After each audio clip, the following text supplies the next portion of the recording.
In this video, I'll show you how to animate a photo with Higgsfield. First, open your web browser and go to the Higgsfield website. Sign into your account, then open the AI video generation tool. Next, start a new project and choose the option to upload an image. Select the photo you want to animate from your computer and wait for it to finish uploading. Now, enter a prompt describing how you want the photo to move.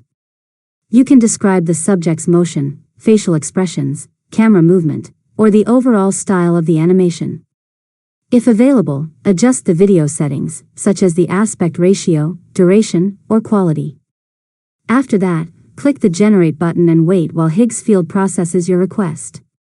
This may take a few minutes depending on the complexity of the animation and the current server load. Finally, preview the animated video. If you're satisfied with the result, click Download to save it to your device. If you want to make changes, edit your prompt or adjust the settings, then generate another version until you get the animation you're looking for. And that's it. You've successfully learned how to animate a photo with Higgsfield. If you found this tutorial helpful, make sure to subscribe to Learn Mode Lab for more tutorials.